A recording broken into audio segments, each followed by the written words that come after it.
میرے لورز بھی ہیں، میرے ہیٹرز بھی ہیں. یہ عزت اللہ کی طرف سے ہے. کسی کی ذلت ہے تو وہ اللہ کی طرف سے ہے. ان کے لیے ضرورت ہے کہ نوک نوک کہ ہم نے جو کچھ بھگتنا تھا، جو کچھ بیڈ ٹائم جو بھی ہم نے دیکھنا تھا وہ دیکھ چکے ہیں. حسن ایوب خان کے تمام دیکھنے والوں کو السلام علیکم. ناظرین، آج 3 خبروں کے ساتھ آپ کی خدمت میں حاضر ہوں. پہلی جو خبر ہے وہ وزیر اعلیٰ کے تقریب حلف برداری سے متعلق ہے، اور ان کی جو حلف برداری سے روکنے کے لیے جمعیت علماء اسلام کے مولانا لطف الرحمان صاحب کی پشاور ہائی کورٹ میں درخواست تھی. آج درخواست جب انہوں نے دی، اس پر سماعت ہوئی، تو عدالت نے موقع دیا کہ آپ چاہیں تو اپنی درخواست واپس بھی لے سکتے ہیں، لیکن انہوں نے وقفہ بھی کیا. پھر وقفے کے بعد دوبارہ دلائل ہوئے اور جمعیت علماء اسلام نے اپنی درخواست جو ہے واپس نہیں لی. لیکن اب کچھ دیر قبل محفوظ فیصلہ وہ پھر انہوں نے سنایا عدالت نے، اور پھر اس کے بعد ہوا یوں کہ ان کی درخواست خارج کر دی ہے. اس وقت گورنر ہاؤس کے اندر جو تقریب حلف برداری جو ہے وہ ہو رہی ہے. سہیل آفریدی، آپ یہ سمجھیں کہ جب آپ یہ ویڈیو دیکھ رہے ہوں گے اس وقت تک بطور وزیر اعلیٰ خیبر پختونخوا انہوں نے اپنے عہدے کا حلف جو ہے وہ اٹھا چکے ہوں گے. لیکن اس وقت تک جب میں بات کر رہا ہوں کہ بار بار کہا جا رہا ہے اسٹیج سے کہ جناب جو M P As M N As کے لیے جو مختص کرسیاں ہیں وہ خالی کر دی جائیں. کارکنان کرسیوں پر بیٹھ گئے ایم این ایز کی، ایم پی ایز کی، اور کوئی خالی نہیں کر رہا. اسٹیج کہہ رہا ہے جی ڈسپلن کا خیال رکھیں، لیکن ڈسپلن کا خیال نہیں رکھا جا رہا. تو تحریک انصاف میں تو یہ چلتا ہے جی ڈسپلن کون سا ہے جی؟ یہاں پر یہ کوئی منظم سیاسی جماعت تھوڑی ہے، کوئی جماعت اسلامی ہے، جمعیت علماء اسلام تھوڑی ہے. یہاں پر ہر کوئی جو ہے وہ خود کو زیادہ پرومیننٹ کرنا چاہ رہا ہے، خود نمائی، سیلف پروجیکشن، چاہے کارکن سے لے کر اوپر تک چلے جائیں لیڈرز تک. تو یہی صورتحال چل رہی ہے. اور جس طریقے سے ہلڑ بازی ہوئی ہے آج تقریب کے اندر، وہ ابھی تک تو ہو رہی ہے جی. اب جب وہ اوتھ لیں گے، ظاہری بات ہے جب یا ولاگ دیکھ رہے ہوں گے اس ٹائم تک تو وہ اوتھ لے چکے ہوں گے. کیونکہ جو میری اطلاعات ہے کہ وہ سہیل آفریدی اس وقت پہنچ چکے ہیں گورنر ہاؤس میں. اس وقت وہ وہیں پر ہی موجود ہیں، بیٹھے ہوئے ہیں. تو جب تقریب کے لیے جب ڈسپلن ہو جائے گا تو پھر وہ آ کر وہ یہ اپنی جو ہے اوتھ لیں گے. کل سہیل آفریدی صاحب نے ایک ٹویٹ کیا جی، اور ٹویٹ کے اندر بھی انہوں نے وہی بات ریپیٹ کی کہ جو آپریشن ہے وہ کسی مسئلے کا حل نہیں ہے. پہلے بھی متعدد مرتبہ آپریشن ہو چکے ہیں جس سے کوئی نتیجہ، مثبت نتیجہ برآمد نہیں ہوا. انہوں نے کہا کہ تمام سٹیک ہولڈر سے بات چیت کر کے دہشت گردی کے مسئلے سے متعلق جو ہے آپ کو ایک نتیجہ خیز جو ہے وہ سلوشن تلاش کرنا چاہیے، جو دیر پا سلوشن تلاش کرنا چاہیے، معاف کیجیے گا. اب معاملہ یہ ہے کہ دیر پا سلوشن کس طریقے سے حاصل ہو سکتا ہے جب افغان طالبان بھارت کی بولی بول رہے ہوں، جب وہ کہہ رہے ہیں کہ بات چیت کریں افغان طالبان کے ساتھ، افغان حکومت کے ساتھ. اب افغان کی جو حکومت ہے، پہلے اس کو سمجھیں. جو افغانستان کی حکومت ہے یہ ناجائز اور قابض حکومت ہے طالبان کی. دوحہ ایگریمنٹ کے تحت انہوں نے وہاں پر جمہوریت کو ریوائیو کرنا تھا، وہاں پر جمہوریت لانی تھی. یہ تو ایک انٹرم سیٹ اپ تھا جو ایک عارضی ایک وقت کے لیے، یعنی ایک ڈے ٹو ڈے افیئرس چلانے کے لیے اس حکومت کو قائم کیا گیا. آج بھی بندوق کی نوک کے اوپر یہ طالبان نے اپنی حکومت قائم رکھی ہوئی ہے افغانستان کے اندر. یہ افغانستان کے اندر یہ طالبان رجیم آج بھی قائم ہے، جو کہ وہاں کے عوام کی امنگوں کی ترجمانی نہیں کرتی، وہاں کے عوام کی منتخب حکومت نہیں ہے. یہ بندوق کی نوک پر قائم حکومت ہے. اب سہیل آفریدی صاحب جو ہیں وہ یہ بڑھ کے تو مار رہے ہیں، لیکن میں آپ کو یہ بتا دوں کہ وہ کہتے ہیں جی کہ کسی صورت جو ہے وہ ہم اجازت نہیں دیں گے ان آپریشنز کی. تو آپریشن کی اجازت پہلے تو سوال یہ ہے کہ مانگی کس نے سہیل آفریدی سے. دوسری بات یہ ہے کہ سہیل آفریدی صاحب آپ نے حلف اٹھا لی ہے، تو اب آپ کو ان بیانات سے ہٹ کر اگر آپ نے عملی طور پر کچھ کرنے کی کوشش کی تو پھر اس کے کانسیکوینس ہوں گے، اور اس کے کانسیکوینس ایسے ہوں گے کہ جو آپ کے وہم و گمان کے اندر بھی موجود نہیں ہیں. I am very sure about it. میرے پاس اب انفارمیشن آ چکی ہے اس حوالے سے. I am very updated about it. تو اب معاملہ یہ ہے کہ اس وقت ہماری تو طالبان کی جو رجیم ہے اس کے ساتھ جھڑپیں چل رہی ہیں. بارڈر کے اوپر وہ اپنی صف بندی کر رہی ہیں، وہ جنگی تیاریوں میں انہوں نے اضافہ کر دیا ہے. اور آپ کہتے ہیں کہ جی ہم طالبان سے بات چیت کریں، ہم جو ہے وہ خارجیوں سے بات چیت کریں. خارجیوں سے بات چیت کرنے کی آپ یہ بار بار جو رٹ لگائی ہوئی آپ کی جماعت نے اور آپ کے لیڈر نے، بات یہ ہے کہ آپ بزدل لوگ ہیں. پشتون تو جو قوم ہے وہ غیور ہے، وہ دلیر ہے، وہ تو نہیں ڈرتی کسی چیز سے، وہ تو ہر سے بڑی مشکل کا جو ہے وہ دلیری سے سامنا کرتی ہے. لیکن آپ اتنے بزدل ہیں، مجھے اس بات کا اندازہ نہیں تھا، یا پھر آپ اتنے کم عقل ہیں. اگر بزدل نہیں ہیں تو پھر آپ کو عقل نام کی چیز آپ کے پاس سے نہیں گزر رہی. بات یہ ہے کہ جو آپ کے ملک کے اندر دہشت گردی کر رہے ہیں ان سے بات چیت کیا ہو سکتی ہے؟ ان کے گریوینس کیا ہیں جی؟ آپ بتائیں مجھے. آج تک جو فطران خارج ہیں ان کے گریوینس کوئی ہے؟ گریوینس نہیں ہے جی. یہ اصل ایشو یہ ہے کہ یہ ہندوستان کی پے رول کے اوپر ہیں، یہ پراکسیز ہیں انڈیا کی. اور اسی حوالے سے جو فیڈرل گورنمنٹ نے فیصلہ کیا ہے کہ وہ یعنی جتنے بھی ریفیوجیز ہیں افغانستان کے جو پاکستان کے اندر موجود ہیں ان کو ہم اب واپس بھیجیں گے. اگر اس معاملے کے اندر ہی آپ نے رخنہ ڈالنے کی کوشش کی تو اس کا کانسیکوینس آپ کے سامنے آ جائے گا. اور رہا سوال عمران احمد نیازی کی رہائی کا، جو کہ اڈیالہ کے چانسلر ہیں، تو آپ مجھے تو امید تھی کہ آپ جائیں گے ان سے ملاقات کریں گے، لیکن آپ نے حلف سے پہلے ملاقات نہیں کی اور آپ نے حلف اٹھا لیا. اب دیکھتے ہیں کہ کب آپ ملاقات کے لیے جاتے ہیں اور کب آپ کی ملاقات ہوتی ہے. اس کے علاوہ جی اگلی خبر کی طرف بڑھتے ہیں کہ افغانستان کے ساتھ جو ہماری جھڑپیں چل رہی ہیں اس وقت، یعنی ہر طرف ہم نے جو ہے وہ اس وقت افغانستان کو بارڈر کے اوپر پیچھے دھکیل دیا ہے. ان کی یعنی پوری کی پوری جو بارڈر کی لائن ہے اس کے اوپر افواج پاکستان نے مؤثر کارروائیاں کرتے ہوئے ان کے بیشتر پوسٹیں اور ٹھکانے تباہ کر دی ہیں. متعدد خارجی دہشت گرد اور طالبان کے جو ان کے فوجی ہیں وہ ہم نے مار دی ہیں جی. اور اس کے علاوہ بہت سی پوسٹیں وہ خالی چھوڑ گئی ہیں اور ہمارا اب یعنی ہم کافی عارضی طور کے اوپر کافی زیادہ ہم داخل ہو چکے ہیں اس وقت افغانستان کے اندر. ایک لمبی یعنی بارڈر کے آس پاس اگر دیکھا جائے، اگر پورے ایریے کو اگر ہم میئر کریں تو وہ کئی 100 کلومیٹر کا علاقہ بنتا ہے. تو آپ کے لوگ تو بھاگے ہیں جی. آپ تو سوویت کو آپ نے شکست دی ہوئی تھی، آپ نے تو امریکیوں کو شکست دی ہوئی تھی، تو یہ اتنے تیزی سے بھاگ کیوں رہے ہیں؟ یہ آپ کے جو سیکیورٹی فورسز ہیں، یہ سیکیورٹی فورسز کم لگ رہی ہیں اور مجھے وہ بولٹ کیا پورا نام ہے اس کا، وہ زیادہ لگ رہی ہیں جتنی تیزی سے یہ بھاگ رہے ہیں.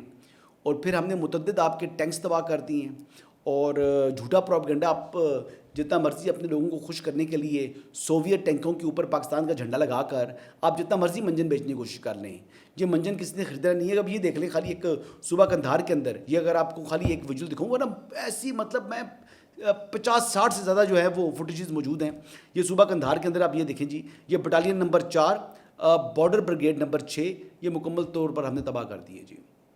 تو یہ تو آپ کی جو ہے وہ ساری صلاحیت ہے. اگر آپ بات کی جائے تو اوور آل نوشکی، چمن، کرم اور یہ اسپن بول تک جو ہے یہ چمن کا علاقہ ہے، اور عصمت اللہ، کرار کیمپ، یہ ساری جگہیں افغانستان کے اندر ہیں اور ساری کی ساری جو ہے ہم تباہ کر رہے ہیں. اور یہاں پر متعدد ٹھکانے آپ کے تباہ ہو چکے ہیں.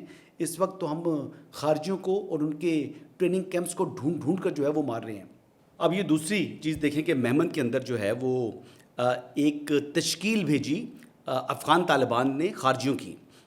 یہ 30 اس کے اندر جو ہے وہ پاک فوج نے بر وقت کارروائی کی اور اس کے نتیجے میں 30 خارجی جہنم واصل ہو گئے.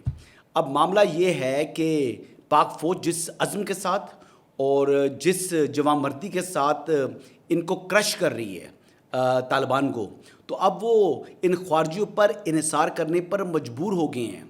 اور دوسری طرف جو ٹینک کے حوالے سے بھی آپ کے سامنے یہ بات ہے کہ وہ جھوٹا پروپیگنڈا کیا جو کہ بے نقاب ہو چکا ہے کہ جن ٹینکس کو پاکستانی ٹینک ظاہر کیا جا رہا ہے وہ پاکستان استعمال ہی نہیں کرتا. پاکستان کے پاس تو اپنا الخالد ٹینک ہے جو بہترین ٹینک ہے، اور پاکستان کو اور ان ٹینکس کی ضرورت نہیں ہے کوئی غیر ملکی ٹینکوں کی. پاکستان اپنے ٹینک خود بنا رہا ہے اور چائنیز ٹینکس جو ہیں وہ کچھ اپنے پاس موجود ہیں، لیکن ہزیمت کا سامنا کرنا پڑ رہا ہے. لیکن سب سے اہم بات اس حوالے سے کہ فیلڈ مارشل حافظ سید عاصم منیر آج گئے ہیں پریزیڈنٹ آف پاکستان کے پاس، ان سے ملاقات کی ہے، ان کو بریفنگ دی ہے کہ جو کشیدگی چل رہی ہے. اور صدر مملکت نے بھی جو پاک فوج نے جس جواں مردی کے ساتھ اور جس ہمت کے ساتھ اور جو دشمن ہیں جو پاکستان کی داخلی سلامتی کو چیلنج کرنے والی قوتیں ہیں ان سے نمٹ رہی ہے، اس پر جو ہے اطمینان کا اظہار کیا. اور انہوں نے یہ بھی کہا کہ پاکستان اپنی خود مختاری، علاقائی سالمیت ہر قیمت پر جو ہے وہ اس کا دفاع کرے گا. اور پریزیڈنٹ آف پاکستان نے یہ بھی کہا کہ ایک تو مکمل اعتماد کا اظہار کیا اور دوسرا انہوں نے کہا جی کہ ملکی دفاع کے لیے پوری جو پاکستانی قوم ہے وہ افواج پاکستان کے ساتھ ہے.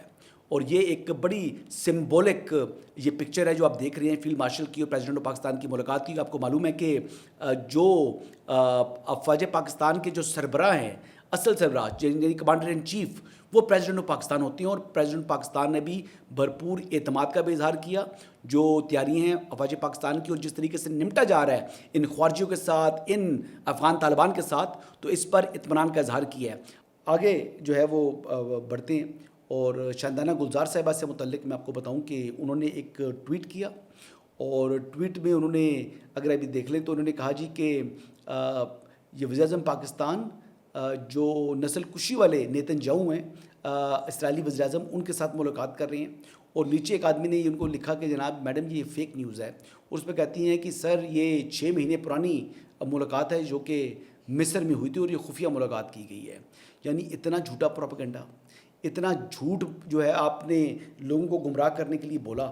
تو اس معاملے کے حوالے سے ویسے محترمہ جو ہے وہ کا دعویٰ یہ ہے کہ وہ کیمبرج سے تعلیم یافتہ ہیں. کیمبرج نے بھی اگر آپ کو اتنا جھوٹ سکھا دیا تو پھر تعجب ہے اس کے اوپر. ویسے دنیا کی تو بہترین یونیورسٹی تصور ہوتی ہے.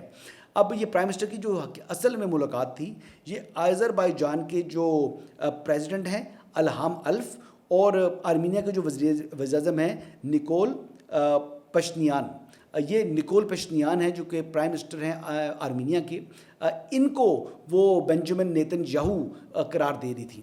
اور اس کے اوپر دیکھیں جی یہ جھوٹا پروپیگنڈا کرنے کے بعد جب لوگوں نے پہلے انہوں نے اس پر اپنے اس کو کور کرنے کی کوشش کی, جب کور نہیں کر سکی تو پھر ٹویٹ اپنا ڈیلیٹ کر دیا. اب ٹوٹل سوشل میڈیا کے اوپر ہر کوئی ان کو لان تان کر رہا ہے. ویسے شاندانہ گلزار صاحبہ وہی ہیں جو کہتی تھیں کہ خان نہیں تو پاکستان نہیں, خان نہیں تو پاکستان نہیں. اب پاکستان کے جو پرائم منسٹر ہیں ان سے متعلق جھوٹا پروپیگنڈا اور ان کی نیتن یاہو کے ساتھ جھوٹی ملاقات سے مجھ سے متعلق جو پروپیگنڈا انہوں نے کیا ہے یہ بیسکلی لوگوں کو گمراہ کرنے کے لیے کیا. یہ رکن قومی اسمبلی ہیں, امیجن کریں, یہ رکن قومی اسمبلی ہیں اور ان کی جو اخلاقی جرت ان میں نہیں تھی کہ یہ کنفیشن کرتی کہ مجھ سے غلطی ہو گئی ہے. الٹا یہ غلطی کے بعد انہوں نے کیا کیا کہ اس ٹویٹ کو ڈیلیٹ کر کے بھاگ گئی ہیں. اب لوگ ان کو ٹیگ کر کے ٹویٹس کر رہے ہیں, ان کے اسکرین شاٹ جو لیے ہوئے تھے اس کو جناب کوٹ کر رہے ہیں اور کوٹ کر کے ٹویٹ کر رہے ہیں مجھ سمیت.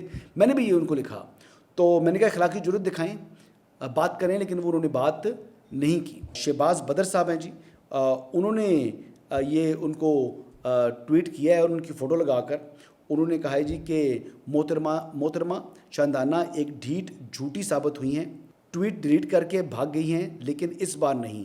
وزیر اطلاعات عطا اللہ تارڑ کی مدعیت میں NCCI کو درخواست ارسال کی جا رہی ہے. اور پھر نیچے انہوں نے کوٹ کیا شاندانہ گلزار. اب یہ جو انہوں نے ڈیمیج کرنا تھا وہ تو کر دیا. اب NCCI کے اندر بھی درخواست کے اوپر قائم رہیے گا, کیونکہ وفاقی حکومت جتنی اچھا بننے کی کوشش کرتی ہے, اپنا بڑا پن دکھانے کی کوشش کرتی ہے, یہ لوگ اتنا ہی سر پر چڑھے جا رہے ہیں. اور یہ وہی خاتون ہے جس نے کہا ہوا ہے, پبلکلی کہا ہوا ہے, خان نہیں تو پاکستان نہیں. آگے بڑھتے ہیں جی. جو بات TLP کے حوالے سے میں بات کروں گا کہ کل میں عمر چیمہ صاحب کا ولاگ دیکھ رہا تھا اور عمر چیمہ صاحب نے اس میں خبر دے رہے تھے کہ TLP کو ڈسبینڈ کیا جا رہا ہے. تو اس وقت جب میں نے سن رہا تھا تو میں نے کہا یار مطلب پہلے بھی کئی دفعہ وہ احتجاج کے لیے آئے ہیں, اب تو بھاگ گئے ہیں, چلو مقدمے وغیرہ ہوں گے, لیکن ان کو مکمل ختم کرنے کے حوالے سے مجھے نہیں لگ رہا تھا کہ یہ بات درست ہوگی. لیکن جب میں نے ڈبل چیک کیا تو ان کی خبر 100% درست ہے. اور یہی بات مجھے کنفرم کی گئی ہے کہ TLP کو اب ختم کر دیا جائے گا. TLP کا وجود نہیں رہے گا, کیونکہ ہمیشہ پچھلی مرتبہ بھی انہوں نے یقین دہانی کرائی تھی اور یقین دہانی کرائی تھی کہ ہم دوبارہ جتھوں کی صورت میں اسلام آباد کے اوپر حملہ آور نہیں ہوں گے. اس مرتبہ تو کوئی وجہ بھی نہیں تھی. اور اس مرتبہ تو جو فلسطین کے حوالے سے جو یکجہتی کرنا چاہ رہے تھے, الاقصی مارچ انہوں نے جو نکال رہے تھے, اس کا کوئی منطق نہیں تھا, اس کی کوئی وجہ نہیں تھی, اس کی کوئی یعنی جسٹیفیکیشن نہیں تھی. اور پھر جس طریقے سے وہاں پر جلاؤ گھراؤ کیا, یہ پرامن احتجاج نہیں تھا. اور جو جتنے پیسے ان کے پاس سے برآمد ہو چکے ہیں تو یہ بھی بہت سے سوالات ہیں. اب تو تمام جو لیڈرشپ ہے ان کے خلاف جو دہشت گردی کے دفعات پر مشتمل مقدمات درج ہو رہے ہیں، اور ان کے اوپر جو پولیس افسر کی شہادت کا جو پرچہ ہے وہ بھی ان کے خلاف درج ہو گیا ہے، سعد رضوی اور انس رضوی کے خلاف. تو اب ان کو دوبارہ جو ہے ان کی پوری کی پوری تنظیم کو ختم کر دیا جائے گا. اب یہ جن لوگ جو ذمہ دار ہیں ان کے خلاف قانون کے مطابق کارروائی کی جائے گی، اور کسی قسم کی مصلحت کو نہیں لایا جائے گا. یہ بات مجھے بتائی گئی ہے کیونکہ یہ پاکستان کو ہمیشہ جو ہے وہ عدم استحکام سے دوچار کرتے ہیں. اور یہ اگر ٹی ایل پی کے خلاف جو آپریشن تھا، میری سورسز بتا رہے ہیں کہ یہ بھی ایک چھوٹا آپریشن نہیں تھا جی. یہ یعنی جو کارروائی کی گئی ہے، یہ ایک ڈیسیژن لیا گیا اس وقت ان پرنسپل، جس میں تمام سٹیک ہولڈرز شامل تھے، اور انہوں نے یہی کہا کہ جناب یہ پاکستان کو مسلسل جو ہے نقصان پہنچا رہے ہیں، اور پاکستان کو نقصان پہنچانے کی اجازت نہیں دی جا سکتی. قانون کو کسی کو بھی ہاتھ میں لینے کی اجازت نہیں دی جا سکتی. کوئی بھی قانون سے جو ہے وہ بالاتر نہیں ہے، اور قانون اپنا راستہ خود تلاش کرے. پھر قانون اپنا راستہ اب تلاش کرنے جا رہا ہے. تو یہی آج کی اپڈیٹس ہیں جی. انشاءاللہ کل دوبارہ آپ کی خدمت میں حاضر ہوں گا. اجازت دیجیے گا. اللہ حافظ.